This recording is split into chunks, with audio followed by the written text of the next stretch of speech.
আমি আমার মা বোনদেরকে বলবো, যাদের স্বামী বিদেশে আছে অথবা বড় অফিসিয়াল জব করে, তুমি এক জেলায়, তোমার স্বামী আরেক জেলায়, স্বামী বাড়িতে না আসা পর্যন্ত তুমি সুন্দর পোশাক পরিধান করো না, তুমি ভালো করে সাজগোজ করো না, কারণ তোমার দিকে বেগানা পুরুষের দৃষ্টি যাবে।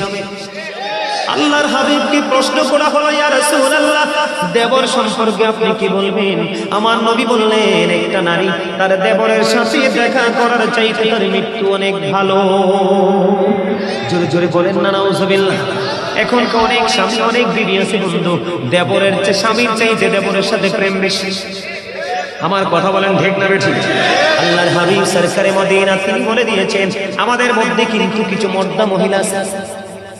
মর্দা মহিলা তাদেরকে বলা হয় যারা পুরুষের মতো চলাফেরা করে, পুরুষের মতো পোশাক পরে, পুরুষের বন্ধু জুতা পরে, প্যান্ট শার্ট পরে, তাদেরকে বলা হয় মর্দা মহিলা।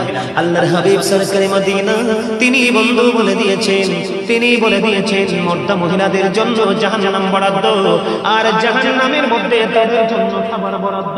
কি বরাদ্দ? এই খাবারটার নাম হলো তিনাতুল খাবাল। এদিকে তাকান, খাবারটার নাম কি? তিনাতুল খাবাল। ইয়া রাসূলুল্লাহ, ইয়া হাবিবাল্লাহ, নবী গো, ও প্রাণের নবী, এই তিনাতুল খাবালটা কি গো নবী? আমার নবী বললেন, এই তিনাতুল খাবালটা হলো আরেকটা জাহান্নামের নিংড়ানো রক্ত পুজ অথবা ঘাম। আওয়াজ তুলে বলেন না নাউজুবিল্লাহ। আমার কথা কি বুঝছেন? তার মানে দায়ুস যে মহিলাগুলো হয়েছে, তারা পর্দার বাইরে চলে গেছে, স্বামীর কথা অমান্য করেছে, কোরআন হাদিসের কথাকে অমান্য করে তারা দেদারসে চলছে। এখন অনেক মহিলা আছে না জিন্স প্যান্ট পরে। দেখেন, আমি আপনাদেরকে হাসার জন্য বলছি না, আমি কিন্তু আমার পুরো পরিবারের চাহিদা মেটাই। আমার পরিবারের পুরো শপিং কিন্তু আমি করি, কোনো মহিলা কিন্তু ঘর থেকে বের হয় না। আমার দিকে তাকান, আমি আপনাদেরকে বলি, দেখেন মার্কেটে গেলে দেখবেন আমরা পুরুষ যারা, তাদের একটা শার্ট, একটা প্যান্ট, একটা লুঙ্গি, একটা গেঞ্জি, একটা পাঞ্জাবি ছাড়ার কিচ্ছু নাই। পুরো মার্কেট জুড়ে নারীদের যে 3 piece, 2 piece, 1 piece, Jamdani sari, কাতান শাড়ি, কত ধরনের বেনারসি শাড়ি, দেখেন কত নির্লজ্জ, কত বেহায়া, কত অসভ্য। পুরুষের ছোট্ট ছোট্ট 4টা-5টা পোশাক, এত সুন্দর সুন্দর ডিজাইনেবল পোশাক থাকার পরেও তারা পুরুষের 2-4টা পোশাকের দিকে নজর দিয়েছে। ওই মহিলাগুলো হলো মর্দা মহিলা, তাদের জন্য ভয়ঙ্কর জাহান্নাম বরাদ্দ। দেখবেন মহিলাদের কত সুন্দর সুন্দর জুতা দেখলে চোখ জুড়ে যায়, কত সুন্দর সুন্দর পেন্সিল শু আছে না, হিল আছে না, কত ফ্ল্যাট আছে না, কত ডিজাইনেবল জুতো। এত সুন্দর জুতো থাকার পরও দেখেন পুরুষের কেস নিয়ে টানাটানি। আল্লাহর হাবিব, এই সাবধান হও যুবক, তোমাদেরকে বলছি। আর আমরা পুরুষের মধ্যে কিছু সমস্যা আছে। পুরুষরা দেখে অনেক ছেলেরা লম্বা চুল দেখে নারীদের বেন লাগে, আছে না নাই? নারীদের ওড়নার মতো ওড়না গলায় ঝোলায়। আমি তোমাদেরকে বলি, তুমি শুধু জুতা কি, একটা পুরুষ যদি নারীদের সিম্পল একটা জুতা ইউজ করে, বা নারীদের ইউজ করার একটা নরমাল জিনিস ইউজ করে, অথবা একটা নারী যদি পুরুষের একজোড়া শু, একজোড়া স্যান্ডেল, একটা গেঞ্জি যদি পরে, আল্লাহ রাসূল বলেছেন উভয়জনকে আল্লাহ রাব্বুল আলামিন লানত দিয়েছেন, অভিশপ্ত জাহান্নামী। জুরজুরি করে নাউজুবিল্লাহ। নারী এবং পুরুষের মধ্যে জন্মগতভাবে যেমন ডিসটেন্স রয়েছে, ইসলামের বিধি বিধান, মাসলা মাসাইলের ক্ষেত্রেও কিন্তু পার্থক্য রয়েছে, ঠিক পোশাকের ক্ষেত্রেও কিন্তু তাদের পার্থক্য রয়েছে। বন্ধুরে আমার, পুরুষের পর্দা হলো নাভি থেকে টাকনোর উপর পর্যন্ত, বন্দে শুনবেন। আর নারীদের পর্দা হলো মাথা থেকে পা পর্যন্ত। বিশেষ কারণে সে মুখমণ্ডল দেখাতে পারবে, যেমন হজে যাবে পেজের ছবি লাগবে পাসপোর্টের জন্য, হাতের তালুটা বিশেষ কারণে দেখাতে পড়বে, অন্যথায় মাথা থেকে পা পর্যন্ত পুরো শরীর ঢেকে রাখা ফরজ। আমি আমার মধ্যম বিজয়পুরের মা বোনদেরকে বলবো, গোটা পৃথিবীর আমার মা বোনদেরকে বলবো, আপনাদেরকে অসম্মান করে বলছি না, কোরআন হাদিস এবং বাস্তবতার দিকে তাকিয়ে আমি বলছি। আল্লাহর হাবিব সরকারে মদিনা তিনি বলেছেন, নারীরা হলো মেয়ে তৈরি হয়, তাহলে অটোমেটিক্যালি মডার্ন বউ ঘুরে যাবে। কথা বুঝেন?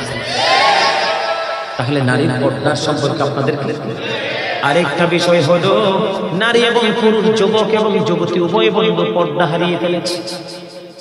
একটু পর্দা নিয়ে ওয়াজ করবো, রাজি আছেন? ছোট্ট ছোট্ট টপিক আকারে, যেমন দুরূদ নিয়ে ছোট্ট টপিক, জিকির নিয়ে ছোট্ট টপিক, আনুষঙ্গিক আরো কথা তো আছে, কিন্তু মূল আজকে আলোচনা করেছি 2টা বিষয় নিয়ে আলোচনা করবো, সিদ্ধান্ত করেছি। এর মধ্যে সর্বপ্রথম আলোচনা করবো পর্দা নিয়ে, কারণ পর্দা নারী এবং পুরুষ উভয়ের জন্য ফরজ। ইচ্ছে করে ফরজ ছেড়ে দিলে সে কি নেককার না? বদকার জান্নাতীরা জাহান্নামী। যদি অস্বীকার করে কাফের। ঠিক না বেঠিক? বন্ধু আল্লাহ বলেছেন দুই ধরনের পর্দা। আমার দিকে দেখান। পুরুষের সম্পর্কে আল্লাহ এক ধরনের ওয়াজ করেছেন, নারী সম্পর্কে পর্দার এক ধরনের ওয়াজ করেছেন। আল্লাহ বলেছেন ইয়া বানি আদামা কদ আনজালনা আলাইকুম লিবাসান ইউওয়ারি সাওআতিকুম ওয়া রিশান ওয়া লিবাসুত তাকওয়া যালিকা খায়র। জোরে জোরে আল্লাহু আকবার। এটা হলো পুরুষের পর্দার ওয়াজ। আর নারীদের পর্দার ওয়াজ করেছেন আল্লাহ। কি বলবো? ওয়াকরনা ফি বুয়ুতিকুন্না ওয়ালা তাবাররাজনা তাবাররুজাল জাহিলিয়াতিল উলা। এখনকারটা হলো বন্ধু নারীর পর্দার ওয়াজ। একটু আগে যেটা বললাম সেটা হলো পুরুষের পর্দার ওয়াজ। সারা জীবন বন্ধু যুবক তোমরা শুধু নারীদের পর্দার ওয়াজ শুনেছো। আজকে তোমাদেরকে শোনাবো শুধুমাত্র একটা কারণে, তোমরা আমার প্রিয় রে, তোমরা আমার খুব স্নেহের। কারণ এখানে যারা আছে ম্যাক্সিমামই তোমরা আমার স্টুডেন্টদের তুল্য। যেমন এটা আমার ছাত্র, আবার আমার ছোট ভাই, সেই সিসিএন ইউনিভার্সিটিতে পড়ে। আজকে বলছে ভাইয়ের সাথে ওয়াজে যাবো, আসতে সময় পাই না। আজকে বলছি তুই চল, আমার সাথে চলে আসছে। এই জন্য বলছি আপনাদেরকে বন্ধু আমার দিকে তাকা। আমি কি বলতে চাই যুবক, এটা তোমাদের জন্য গুরুত্বপূর্ণ একটা মেসেজ। এই জন্য আমি আজকে ওয়াজের শিরোনাম করেছি কি ইয়া আইয়ুহাল্লাযীনা আমানু কু আনফুসাকুম ওয়া আহলিকুম নার। আল্লাহ বলেছেন ও ফিলিপার্স save yourself and your families from the fire. আল্লাহ বলেছে ইমানদারগণ তুমি জাহান্নাম থেকে বাঁচো এবং তোমার পরিবারকেও জাহান্নাম থেকে বাঁচাও। আল্লাহ বলেছে মুমিনদেরকে তোমরা জাহান্নাম থেকে বাঁচো এবং তোমাদের পরিবারকেও জাহান্নাম থেকে বাঁচাও। বাঁচবো এবং বাঁচাবো, বাঁচবো এবং বাঁচাবো, এটা হলে আমাদেরকে জানতে হবে সঠিকটা। ঠিক না বেঠিক? বন্ধুরে আমার, আমি আগে পুরুষের পর্দা নিয়ে ওয়াজ করতে চাই। রাজি আছেন? আল্লাহ বলেছেন বান্দা আদম সন্তানের জন্য 3 শ্রেণীর পোশাক দিয়েছেন। কয় শ্রেণীর? একটা হলো লজ্জাস্থান ঢাকার পোশাক, আরেকটা হলো সাজের পোশাক, আরেকটা হলো তাকওয়ার পোশাক। আল্লাহ বলেছেন লিবাসুত তাকওয়া যালিকা খায়র।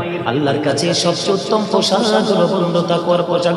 হুজুর তাকওয়ার পোশাকটা কি গো? ও যুবক বন্ধুরা তোমরা কষ্ট পেও না, তোমরা ম্যাক্সিমাম যুবকের পরনে জিন্স প্যান্ট। দয়া করে অতিরিক্ত কথা বলবেন না, হাসবেন না, মনোযোগ দিয়ে শুনবেন। কারণ বিবেকবান যারা তারা হৃদয় উজাড় করে শোনে, হৃদয়ের গভীর থেকে তাহারা এগুলোকে বন্ধু উপলব্ধি করে। আমার দিকে তাকান, ম্যাক্সিমাম যুবক ভাইদের পরনে দেখা যায় কারো পরনে লাল, কারো পরনে কালো, কারো পরনে গ্রিন। আছে না নাই? এই জিন্স প্যান্ট তোমরা জানো না এটা 100% অবিশ্বস্ত পোশাক। বুখারী শরীফের মধ্যে এসেছে রে বিজয়পুরের যুবক, কেমন করে বুঝাইলে তোমরা বুঝবা। বুখারী শরীফের মধ্যে এসেছে যেই যুবকের উপর দিয়ে পোশাকটা থাকবে নাভির নিচে, নিচে দিয়ে পোশাকটা থাকবে টাকনোর নিচে। ওয়াল্লাহি ওয়াল্লাহি ওয়াল্লাহি আল্লাহর কসম করে বলছি রে, বুখারী শরীফের মধ্যে এসেছে শুধু একটা পোশাকের কারণে ওই যুবক নামাজ পড়ার পরেও সে জাহান্নামে যাবে। হুজুর কে জানতে বড় মনে চাই গো, কেন গো হুজুর তারা জাহান্নামে যাবে? কারণ পুরুষের পোশাকটা যে ফরজ বললাম, পর্দাটা ফরজ। এই পর্দাটা কোথায় থেকে কোথায় সীমাবদ্ধতা আমি দিব বন্ধু? আমি তোমাদেরকে বলছি, আমার দিকে সবাই তাকাও। এই যে উপর দিক দিয়ে ইমানদার পুরুষের লুঙ্গি হোক, প্যান্ট হোক, পায়জামা হোক, টাইজার হোক, আর যেটাই হোক, উপর দিয়ে থাকতে হবে নাভি বরাবর অথবা নাভির উপর। কিন্তু কোনোভাবে নাভির নিচে যেতে পারবে না, নিচে দিয়ে থাকতে হবে টাকনোর উপরে। এই নাভি থেকে এই নাভির উপরে এবং টাকনোর উপরে একটা পোশাক পরা, এটা এই পোশাকটা পরা পুরুষের জন্য পর্দা। এটাই হলো তার জন্য, তোমার আমার জন্য ফরজ। এটা কি? এখন আপনারা বলেন যুবকদের জিন্স প্যান্টটা কি নাভির নিচে থাকে না উপরে? হাজার চেষ্টা করলেও প্যান্টটা উপরে উঠানো যায় না, কারণ এটা তো অবিশ্বস্ত পোশাক। এটা প্ল্যান করে তৈরি করা হয়েছে, ক্রিয়েট করা হয়েছে তাদের বন্ধু মুসলমানকে ধ্বংস করার জন্য। চমৎকার একটা গড একটা প্ল্যানিং। একটা কই জি বলে তোমাকে পোশাক জাহান্নামে নিয়ে যাবে, গড বলছি ভালো। এটা কি ভালো প্ল্যানিং? তুমি কেন বোঝো না? আমি একটু তোমাদেরকে একটু ট্রাই করার জন্য বলছি। সবাই কিন্তু চুপ, একজন বলে ফেলছে মিস্টেক, জাস্ট তাই না? Slip of tongue. আমার দিকে তাকান বন্ধু, সময় খুবই অল্প, কাজ অনেক বেশি। আমি আপনাদেরকে বলে দিতে চাই, বলে হুজুর এই পোশাকটা তৈরি করলো কে? এই পোশাকটা তৈরি করেছে বন্ধু বেঈমান কাফেররা। সর্বপ্রথম কোন মুমিন এই পোশাক তৈরি করেনি, বাংলাদেশ তৈরি করেনি। বলে হুজুর সমস্যাটা কোথায়? আমি তোমাদেরকে বলি, আমরা যখন ব্রাশ করি, কি করি? আমরা এখন ব্রাশ করি, এই ব্রাশ কিন্তু আমাদের জন্য নয়, আমাদের জন্য ছিল মেসওয়াক। কে রে আমাদের হাত থেকে মেসওয়াকটা কেড়ে নিয়ে গেল? এই মেসওয়াকটা কেড়ে নিয়েছে বেঈমানেরা, কৌশল করে হাতে ব্রাশ তো ধরিয়ে দিল। আমাদের হাত থেকে নবীর প্রেমের সুন্নাহ মেসওয়াক হারিয়ে গেল। এবার আসো আমি তোমাদেরকে বলি, বাংলার আনাচে কানাচে চারপাশে ফোরকানিয়া মাদ্রাসা কোরআনের আওয়াজ হতো, কিন্তু এখন আর এই আওয়াজ নাই। ইন্টারগার্ডেন ইংলিশ মিডিয়াম, এটাও বেঈমানদের একটা অপকৌশল। ফোরকানিয়া মাদ্রাসাকে ধ্বংস করে দিয়েছে। ঠিক তেমনি ভাবে নারীর জন্য পাতলা পোশাক আর পুরুষের জন্য ছোট পোশাক, এটাও বেঈমান কাফেরদের একটা বন্ধ অপকৌশল। আল্লাহ কোরআনে বলে দিয়েছে, ইমানদারদেরকে ডেকে ডেকে বলেছে, ইমানদারেরা তোমরা সাবধান হও। আল্লাহ বলেছেন, ইন্নাল কাফিরিনা কানু লাকুম আদুব্বুম মুবিনা। আল্লাহ বলেছেন, the heretics are the eternal enemy of the believers. আল্লাহ বলেছে, ইমানদারদের প্রকাশ্য শত্রু হলো বেঈমানেরা। বেঈমানেরা চায় না মুসলমান সুখী হোক দুনিয়াতে এবং আখিরাতে। আপনারা ফিলিস্তিনের দিকে তাকান, ধ্বংস করে দিচ্ছে ইসরায়েলি ইহুদিরা, ঠিক না বেঠিক? আরো জোরে বলেন। এই জন্য বলছি যুবক, তোমরা যে জিন্স প্যান্টটা পরে মসজিদে যাও, আমি পরে আসছি, তার আগে আমি তোমাদেরকে বলে দিতে চাই, সাবধান করতে চাই, যদি তোমরা বিবেকবান হও আজকে থেকে অভিশপ্ত পোশাক ছেড়ে দিবে, আর বিবেকহীন হলে তোমরা পড়তে থাকবে। তবে ইনশিওর করে বলেছি, কোট করে বলেছি, বুখারীতে এসেছে, আমি নিজে দুইটা চোখ দিয়ে দেখে হাদিসটা পড়েছি, ওই পুরুষগুলো জাহান্নামে যাবে, কেউ তাদেরকে বাঁচাতে পারবে না। তিন শ্রেণীর মানুষকে আল্লাহ কিয়ামতের দিন ক্ষমা করবে না, দয়া করবে না, মায়া করবে না। আমার দিকে তাকাও বন্ধু, এক শ্রেণীর মানুষ হলো যারা অহংকার করে করে টাকনুর নিচে ঝুলিয়ে ঝুলিয়ে পোশাক পরে, নাউজুবিল্লাহ বলেন না, লুঙ্গি হোক, পেন হোক, পায়জামা হোক, ট্রাউজার হোক, যেই কোনো পোশাক হোক। দুই নাম্বার হলো যারা মানুষের উপকার করে খোটা দেয়। তিন নাম্বার হলো আপনাদের এদিকে দোকানপাট ব্যবসা বাণিজ্য করে কি করে না? দোকানদাররা কৌশলে কাস্টমারকে ঠকায় কিনা? পচা জিনিস দিয়ে দেয়, কাস্টমারের মনের অজান্তে দেয় কি দেয় না? মূল কথা হলো মিথ্যে কথা বলে ঠকিয়ে ঠকিয়ে যারা টাকা উপার্জন করে, তাদের কোনো ক্ষমা নাই রে। ও বন্ধু, মসজিদে নববীর মধ্যে আমার নবী অবস্থান করতেছে, হঠাৎ করে একজন ওই ব্যক্তি এসে নামাজের নিয়ত বেঁধে ফেললেন। কথা বুঝবেন কিন্তু, গুরুত্বপূর্ণ হাদিস। তিনি নিয়ত বেঁধে ফেললেন, নিয়তটা বাঁধার পরে আমার নবী ডাক দিয়ে বললেন, তুমি ওযু করে আসো। লোকটা তো নিয়ত বেঁধে ফেলেছে, তিনি নামাজ নিয়ত ভেঙে ওযু করতে গেলেন। ওযু করে এসে তিনি আবার বলল নামাজের নিয়ত বাঁধলেন। আল্লাহর হাবিব বললেন, তুমি ওযু করে আসো। তিনি তো নামাজের নিয়ত বেঁধে ফেলেছে, আবার নামাজের নিয়ত ভেঙে তিনি ওযু করতে গেল। ওযু শেষ হওয়ার পরে বলল, আবার তিনি নামাজে এসে দাঁড়ালেন, ওযু করে এসে তৃতীয়বার বললেন ওযু করে এসো। আরেকজন নবীকে প্রশ্ন করলেন, ইয়া রাসূলুল্লাহ, ইয়া হাবিবাল্লাহ, নবী গো, ও প্রাণের নবী, বারবার কেন বলছেন ওযু করার জন্য? আমার নবী বললেন, রে আমি বারবার কেন বলছি ওযু করার জন্য? তোমরা জানো না সেই যে পোশাকটা পরেছে শরীয়তের সীমা লঙ্ঘন করেছে। আল্লাহ রাব্বুল আলামিন পবিত্র কালামে হাকিমে বলে দিয়েছে, উপর দিয়ে নাভির উপরে থাকতে হবে বা নাভি বরাবর থাকতে হবে, নিচের দিক দিয়ে এটা টাকনুর উপরে থাকতে হবে। রে যুবক রে দোল, সে তো টাকনুর নিচে বারবার পোশাক পরে দিয়ে নামাজের নিয়ত বাঁধছে, কিয়ামত পর্যন্ত নামাজ পড়তে পারবে রে, তার নামাজ আল্লাহর দরবারে কবুল হবে না। জোরে জোরে বলুন না নাউজুবিল্লাহ। বিশেষ করে কালকে জুমার দিন আমি তোমাদেরকে বলে যাব, কালকে কেউ এই জিন্স প্যান্ট পরে তোমরা কেউ নামাজে যাও না। তার কারণ হলো তোমরা মনে মনে ভাববে হুজুর নিচে দিয়ে ট্রাক্টর উপরে বটে দিব গো। আমার প্রশ্ন হলো, নিচটা তুমি বটে না হয়ে উপরে উঠাইয়া দেবা, কিন্তু কোমরটাকে উঠাইবারে কোনো ক্ষমতা নাই, কারণ এটা জন্মই হয়েছে ছোট্ট হয়ে, ঠিক কিনা বলে? বলে হুজুর ঢাকা থাকবে, ঢাকা থাকলে তোমাকে মনে করতে হবে আল্লাহ বলেছে বরাবর উপরে রাখো, তোমার ইখতিয়ার নাই এটাকে নিচে রাখার। নিচে রাখা মানে হলো আল্লাহর অর্ডারকে তুমি উপেক্ষা করা, ঠিক কিনা বলেন? আমার কথা কি আপনাদের বুঝে আসে? এবার হযরত আবু বকর সিদ্দিক রাদিয়াল্লাহু তাআলা প্রশ্ন করলেন, ইয়া রাসূলুল্লাহ, নবী গো, প্রাণের নবী, জানতে বড় মনে চায় গো, আমি সব সময় আমার পোশাকটা টাকনুর উপর টাকনুর উপর রেখে পরিগো নবী মনের অজান্তে টাকনুর নিচে চলে আসে, ইয়া রাসূলুল্লাহ আমি কি সাজার অন্তর্ভুক্ত হব? আমার নবী বললেন না না, যারা ইচ্ছে করে জেনে বুঝে টাকনুর নিচে পড়ে তারা সাজার অন্তর্ভুক্ত, কিন্তু যাদের পোশাকটা টাকনুর নিচে চলে যায় মনে যখন হয় আবার তারা উপরে উঠায় তাদের জন্য কোনো সাজা নাই। আমি তোমাদেরকে বলি যুবক, তোমরা যে টি শার্ট পরে যাও, একটা কোল গলার ওলা গেঞ্জি পরে যাও, তোমরা জানো না তোমরা যখন রুকুতে যাও, তোমরা রুকুতে যাওয়ার পরে রুকুতে যখন যাবে 100% বলছি রে, পিছনের কাতার থেকে নিশ্চিত তোমার লজ্জাস্থান মানুষ দেখতে পায়। কথা বলেন না কেন? আমার কথা কি আপনাদের বুঝে আসে? এটা আমার কথা না, কোরআন হাদিস থেকে সংগ্রহ করা বন্ধু। যার লজ্জা নাই তার ঈমান নাই, যার ঈমান নাই তার আমল করে কোনো লাভ নেই। কথা বলেন না কেন? কখনো কোনো মুমিন তার এই গোপন অঙ্গ অন্যকে দেখাইতে পারে না। এখন দেখাইলে সমস্যাটা কি? তোমার গোপন জায়গা ঢেকে রাখার জন্য আল্লাহ পোশাক দিয়েছে। কারণ আল্লাহ রাব্বুল আলামিন বলে দিয়েছেন, বলবো লাকাদ খালাকনাল ইনসানা ফি আহসানি তাকওয়িম।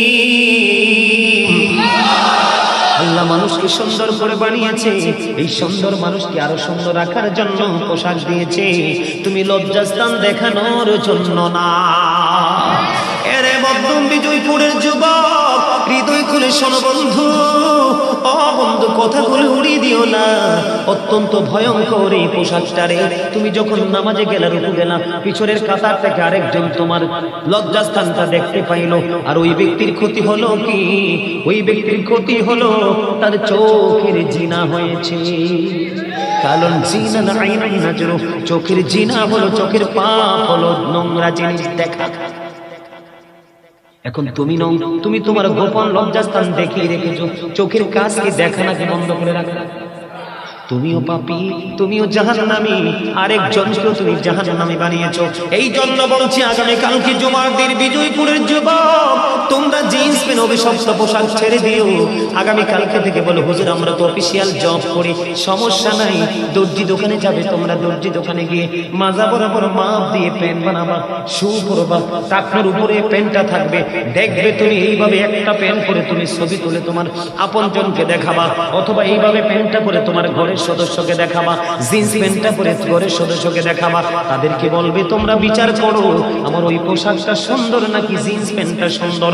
আমি 100% কনফিডেন্সলি বলছি, তোমার ফ্যামিলির মানুষ বলবে যে এই পোশাকটা নাভি বরাবর এবং টাকনুর উপর, এটাই সবচেয়ে বেস্ট। কারণ এই পোশাকটা হলো শরীয়ত সম্মত আল্লাহর দেখানো পোশাক। বন্ধুরে আমার সময় খুবই অল্প, আমি আবার নারীর পোশাকের দিকে যাবেন। আল্লাহ রাব্বুল আলামিন বলেছেন, নকরনা ফি বুয়ুতিকুন্না ওয়ালা তাবাররাজনা তাবাররুজাল জাহিলিয়াতিল উলা। আল্লাহু আকবার, জোরে বলেন আল্লাহু আকবার। আপনারা কি ক্লান্ত হয়ে গেছেন? ওয়াজকে ছেড়ে দিব? ছোট্ট করে মূল জায়গাগুলো একটু তুলে ধরবো, শুধু জাস্ট মূল জায়গাগুলো একটু আমাকে সময় দেন। কারণ জীবনটা কখন যে কার ধ্বংস হয়ে যাবে আমি কেউ জানি না।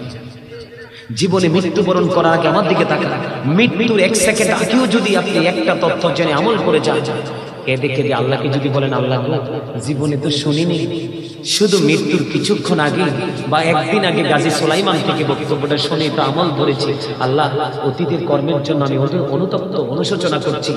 এই ভাবতে ভাবতে যদি মনের অজান্তে চোখের পানি চলে আসে, আল্লাহর হাবিব বলেছেন চোখের পানিটার পরিমাণটা যদি মাছির মাথার সমপরিমাণ হয়, কিসের সমপরিমাণ? মাছির মাথার সমপরিমাণ হয়, আল্লাহ বলেছেন আমি তোমার জন্য জাহান্নামকে হারাম করে দিলাম। আরো জোরে বলেন না সুবহানাল্লাহ। তো সেই নবীকে ভালোবেসে দুরূদ পড়েছি, আপনারা মুখটা বন্ধ রেখেছেন কেন? আগামী কালকে কি মাহফিলটা আবার হবে? বন্ধুরে আমার, এই দূরে জানা না করে তোমরা সবাই শোনো, আজকে গ্রামবাসীর জন্য এই জায়গাটা বড় নিয়ামত, কারণ আজকে জুমার দিন শুরু হয়ে গেছে। শ্রেষ্ঠ দিন হলো বন্ধু জুমার দিন। আপনার আমার প্রাণের নবী সরকারে মদিনা তিনি জানিয়ে দিয়েছেন, কেউ যদি প্রাণের নবীকে ভালোবাসিয়া প্রত্যেকটা জুমার দিনে যদি মাত্র 80 বার দরুদ পড়তে পারে রে, তার 80 বছরের সগীরা গুনাহ আমার আল্লাহ মাফ করে দেয়। আরো জোরে বলেন না সুবহানাল্লাহ, আরো জোরে বলেন না সুবহানাল্লাহ। সুবহানাল্লাহ শব্দটা কত দামি জানেন? হযরত উবাইদুল্লাহ রাদিয়াল্লাহু তাআলা আনহু থেকে হাদিস কানা বর্ণিত। তিনি বলেছেন, আমি আমার প্রাণের নবীকে প্রশ্ন করলাম সুবহানাল্লাহর মানে কি? তিনি বলেছেন, আমার নবী বলেছে সুবহানাল্লাহর মানে জানতে চাও? ইয়া রাসূলুল্লাহ জানতে চাই। আমার নবী বলেছেন সুবহানাল্লাহর মানে হলো পৃথিবী এবং পৃথিবীর মধ্যে যা কিছু আছে সব কিছুর চাইতে পবিত্র, এটাই হলো সুবহানাল্লাহ। তাহলে সুবহানাল্লাহ বলতে কষ্ট হয়? আরো জোরে। তাহলে আজকে জুমার দিন দরুদ পড়লে লাভ না লস? স্পেশাল দিন, ঠিক কিনা বলেন? গুরুত্বপূর্ণ দিন। বন্ধু আনাস রাদিয়াল্লাহু তাআলা আনহু থেকে হাদিস খানা বর্ণিত। হাদিস খানা এসেছে দাইদামি শরীফের মধ্যে।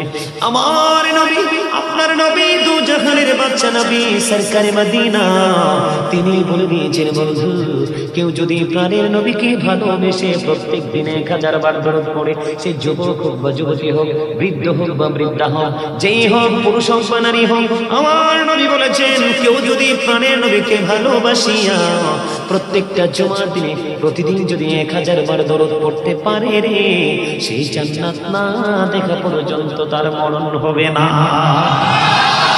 আরে জোরে সুবহানাল্লাহ। কারণ বন্ধু আল্লাহ রাব্বুল আলামিন প্রেমে করে আল্লাহর হাবিবকে বানিয়েছে, আর হাবিবের নূর থেকে কুল কায়নাত সৃষ্টি করেছে। হাবিবের মাধ্যমে আমাদেরকে সৃষ্টি করেছেন, হাবিবের মাধ্যমে আমাদের ফয়সালা দিবে।